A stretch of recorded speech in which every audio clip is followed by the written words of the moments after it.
Praise the lord. మీ అందరికీ ప్రభు పేరిట వందనాలు. ఈరోజు వాక్యం ఏంటంటే మార్కు సువార్త 11వ అధ్యాయము 24వ వచనంలో ఏముందంటే, అందుచేత ప్రార్థన చేయనప్పుడు మీరు అడుగుచున్న వాటి నెలను పొంది ఉన్నామని నమ్ముడి, అప్పుడు అవి మీకు కలుగునని మీతో చెప్పుచున్నాను అని దేవుడు వాక్యం సెలవిస్తుందండి. దేవుడు వాక్యం ఏమంటుంది? మనం ప్రార్థన చేసినప్పుడు అడుగుచున్న వాటిని అన్నిటిని కూడా మనం పొందుకున్నామని నమ్మమంటున్నాడు.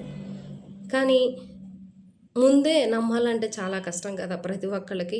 కానీ పరిశుద్ధాత్మతో నింపబడిన వారైతే కంపల్సరీ కూడా ఆయన మాట నమ్ముతారు. ఎందుకంటే దేవుడు వాక్యం కాబట్టి, పరిశుద్ధాత్ముడు మనలో ఉన్నాడు కాబట్టి, ఈ లోకంలో ఉన్నవాడి కంటే మనలో ఉన్నవాడు చాలా గొప్పవాడని దేవుడు వాక్యం సెలవిస్తుంది కాబట్టి మనం నమ్మాలి.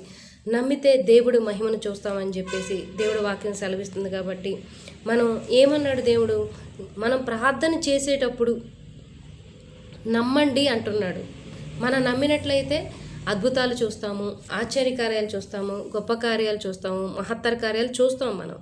కానీ నమ్మం. ఎందుకని? మనలో ఎన్నో బాధలు, కష్టాలు, కన్నీళ్ళు ఉంటాయండి. ఎప్పుడు కూడా మనం డిప్రెషన్లో ఉంటాం, ఆ బాధను బట్టి, ఆ కష్టాన్ని బట్టి. కానీ దేవుడు వాక్యం సెలవిస్తుంది ఏంటంటే, ఆ బాధల్లో, కష్టాల్లో కూడా నమ్మే వాళ్ళు ఉన్నారు, నమ్మని వాళ్ళు ఉన్నారు. డిప్రెషన్లోనే ఎప్పుడు కృంగిపోతూ, కృషించిపోతూ ఏడుస్తున్న వాళ్ళు కూడా ఉంటారు. అందరి కోసం దేవుడు ఏమంటున్నాడు? ప్రార్థన చేయనప్పుడు మీరు అడుగుచున్నారు కదా, నమ్మండి, నేను కార్యం చేస్తాను అని చెప్పేసి దేవుడు సెలవిస్తున్నాడు ఈ మాట ద్వారాను. మనం నమ్ముదాం. ఎందుకంటే ఓల్డ్ టెస్టమెంట్ అంతా చూసుకున్నట్లయితే ఎంతోమంది ప్రవక్తలు మన యేసయ్య వస్తాడని చెప్పేసి, అద్భుతాలు, ఆశ్చర్యకార్యాలు, గొప్ప కార్యాలు చేస్తాడని చెప్పేసి ఆయన వాక్యం ద్వారానే ఎంతోమంది ప్రవక్తలు ప్రవచించారండి.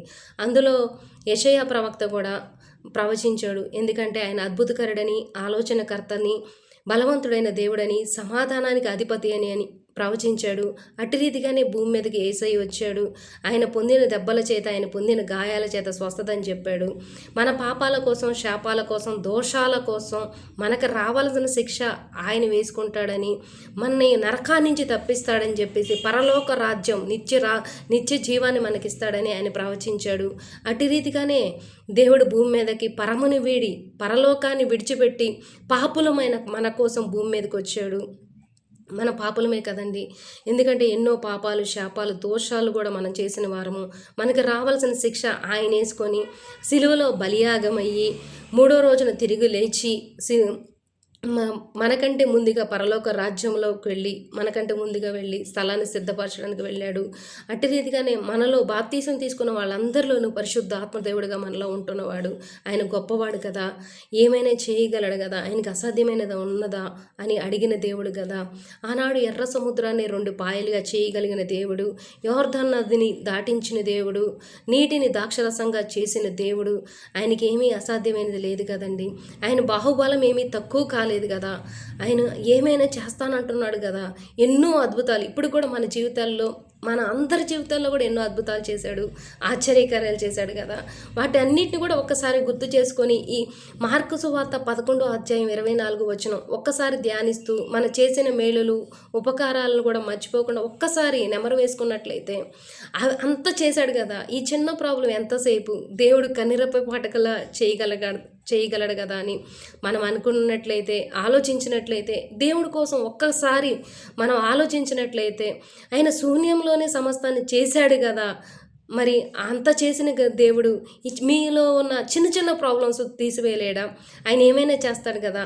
ఆ ప్రాబ్లం ఎంతసేపు అండి తీయడానికి? ఆయనకి కన్ను రెప్పపాటు ఎంతోసేపు పట్టదు. దేవుడు ఏదైనా చేస్తాడు. ఆయనకు అసాధ్యమైనది ఏమీ లేదు కాబట్టి మనం మార్కు సువార్త 11:24 పట్టుకొని మనం ప్రార్థన చేద్దాము. ఇప్పుడు కూడా మనం ప్రార్థన చేద్దాం మనందరం కూడాను. దేవుడా, నీకే వందనాలు, స్తుతులు, స్తోత్రములు చెల్లిస్తున్నాం తండ్రి. నువ్వు ప్రార్థన చేసినప్పుడు మేము నమ్మమంటున్నారు, మేము నమ్ముతున్నాం తండ్రి. అయ్యా, మా అందరి జీవితాల్లో ప్రభువా, అయ్యా అడుగు వాటికన్నిటికన్నా ఊహించు వాటినన్నిటికల్లా గొప్ప కార్యాలు చేస్తామని మేము నమ్ముతున్నాం అయ్యా. ప్రార్థన చేసినప్పుడు అన్నీ కూడా మేము అడుగుచున్నవన్నిటిని కూడా మీరు చేస్తారని మీరు నమ్మమంటున్నారు కాబట్టి, మీ వాక్యం ద్వారా మీరు మాట్లాడారు కాబట్టి మేము నమ్ముతున్నాం తండ్రి. నువ్వు అద్భుతాలు, ఆశ్చర్యకార్యాలు, గొప్ప కార్యాలు చేయమని ప్రార్థిస్తున్నాం తండ్రి. ఈ రోజున ప్రభువా, ప్రతి ఒక్కరి జీవితాల్లో ఎవరైతే బాధల్లో ఉన్నారో, బంధకాల్లో ఉన్నారో, అయ్యా అపవాదేసిన పన్నాగాలకు మరి కూలిపోయి ఉన్నారో వాళ్ళందరూ కూడా ఈరోజు మీ వాక్యం ద్వారా లేచుదురుగాక అని ప్రార్థిస్తున్నాను. వారందరి జీవితాల్లో అద్భుతాలు, ఆశ్చర్యకార్యాలు, గొప్ప కార్యాలు జరుగును గాక యేసునామములను ప్రార్థిస్తున్నానయ్యా. అపవాదేసిన ప్రతి ఒక్క సంఖ్యలు తెగిపడును గాక యేసునామములను ప్రార్థిస్తున్నాను తండ్రి. ప్రభా వారి నోట నవ్వు పుట్టును గాక అని ప్రార్థిస్తున్నాను తండ్రి. ప్రతి ఒక్క డిప్రెషన్, బాధ, బంధకాలు అన్నీ తొలగిపోవును గాక అని ప్రార్థిస్తున్నానయ్యా. అయ్యా మీకే వందనాలు, స్తుతులు, స్తోత్రాలు చెల్లిస్తున్నాను. నమ్ముతున్నాను తండ్రి. నమ్మినట్లయితే నీ మహిమను చూపిస్తానన్న గొప్ప ప్రభా. ప్రతి ఒక్కరి జీవితాల్లో మీ మహిమ కనపడును గాక అని ప్రార్థిస్తున్నాం తండ్రి. ప్రభా అందుబట్టి నీ స్తోత్రాలు చెల్లిస్తున్నానయ్యా. అయ్యా ఈ మాట ద్వారా ప్రభా నీ ముఖకాంతిని ప్రతి ఒక్కరి మీద ప్రకాశింపచేయమని ప్రార్థిస్తున్నాం తండ్రి. అయ్యా ప్రతి ఒక్క ప్రాబ్లమ్స్ అన్నీ కూడా సాల్వ్ చేసి నీ నామానికి మహిమ, ఘనత, ప్రభావాలు తెచ్చుకున్నందుకు నీకే స్తుతులు, స్తోత్రములు చెల్లిస్తూ నీకే ఘనత, మహిమ, ప్రభావం పొందుకోమని యేసు సర్వశక్తి గల నామములో ప్రార్థించి వేడుకుంటున్నాం తండ్రి. ఆమెన్. అందరికీ ప్రైజ్ లార్డ్ అండి. Thank you.